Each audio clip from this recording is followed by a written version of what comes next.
My name's Whatley, and I have been a part of the Crossing for 20 years now. Yeah, I started attending the Crossing when I was 18. I grew up in a family who knew Jesus, and my parents would take us to church every week. We talked about it at home. I think throughout high school, it was a lot of testing and a lot of growth, and sometimes a lot of challenges for me of just like finding my place in the world. I met someone who I felt really seen by him. I felt like, wow, this person like really cares about me, really wants to know me.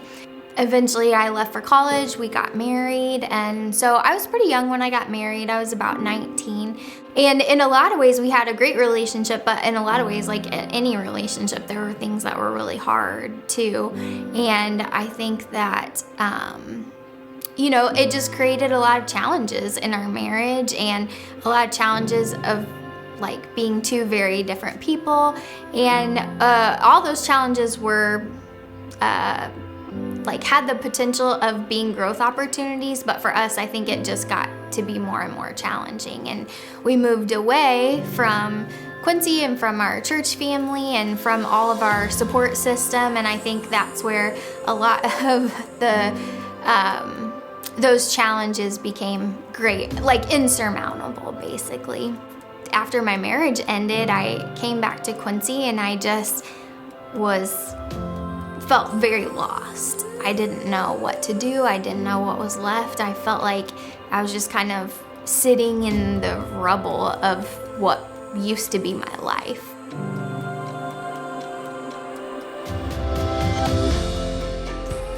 I had been up on staff at the Crossing before that, and Jerry basically said, hey, I know you're kind of in this rebuilding season. We're getting ready to start the Macomb campus. He's like, you've been a part of our church. You know what our church is all about. If you would be willing to move to Macomb and at least give us a year to get us started. Through my time at the Macomb campus, which I thought was going to be a year, and then I'd figure out what to do next, not only was God like cultivating in me all these just like a new way of being, he was also creating in me just a heart for a ministry.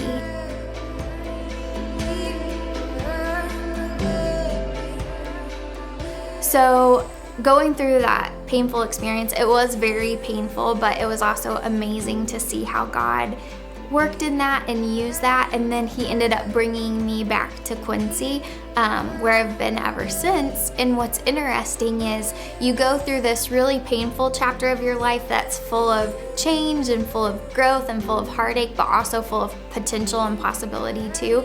But then it's kind of like, now what? Like a huge desire of my heart is to get married and have a family. And so that was something that I really started praying for. I mean, close to 10 years of prayer at this point. And that has created like a whole new dynamic in my relationship with God, because I saw God work in my life so powerfully in that season of healing. But then it's been like, okay, God, where are you now a little bit? I know he's the same God. I know he's just as faithful, just as good, just as trustworthy, but it has led to a lot of questioning, especially as I, look out at my peers and kind of like what they're doing in this season of their lives where they're watching their kids grow up, and they're like going to games together and all these things that are like very awesome. It causes me to wonder, like, God, like, why is it this way? Why is this a prayer that's gone unanswered for me?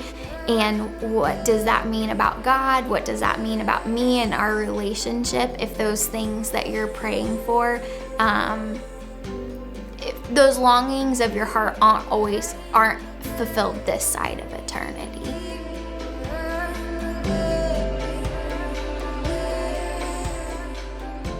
It can get really tough, like in your mind, in your heart, when you're wrestling with these things, like these unanswered prayers or these areas where you feel like might be kind of a sticking point in your relationship with God and you're trying to work things out. And there are a couple of things that I just repeatedly go to that help. One of the things I call spiritual blinders. So like I talked about, it's so easy to see like what everyone else in your life has going on, or even like social media is so hard for that because it just makes your whole experience of life a comparison with what everyone else is experiencing in their lives. And so I call it spiritual blinders because it's allowing the Bible to be your lens that you look through instead of like looking at your circumstances. You're kind of almost like putting on these glasses of a biblical perspective, because when I read scripture, there are a few people who always stand out to me. Joseph and Abraham and David, because we have the benefit of reading their story with the upper story perspective laid over it. So like this whole time Joseph is in prison, like we get to read about how God was like setting up every opportunity he had, and that he was showing him favor, and that he set up every step that Joseph took for the purpose of Joseph like becoming second in command and saving the people of Israel. But to Joseph, like he was just sitting in a jail cell every day, and I'm sure there had to be, I just try to put myself in his shoes. I'm sure there had to be so many days where he was like, God, like, where are you? Like, what are you doing? Especially because it was so unfair. Like, he didn't deserve any of the things that happened to him.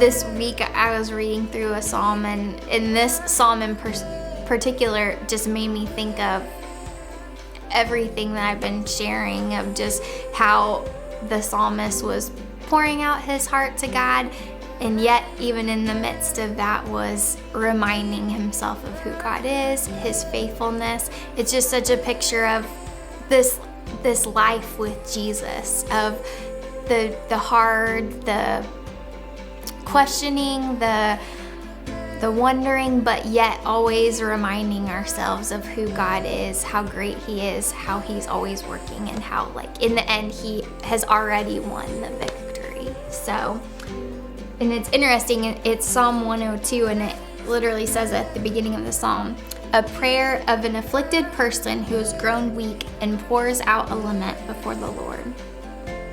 Hear my prayer, Lord. Let my cry for help come to you.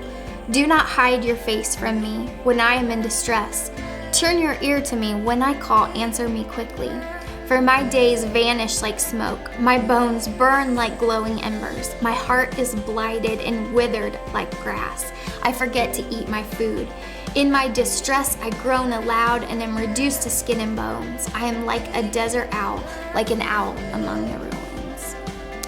But you, Lord, sit enthroned forever. Your renown endures through all generations. You will arise and have compassion on Zion, for it is time to show favor to her. The appointed time has come. For her stones are dear to your servants. Her very dust moves them to pity.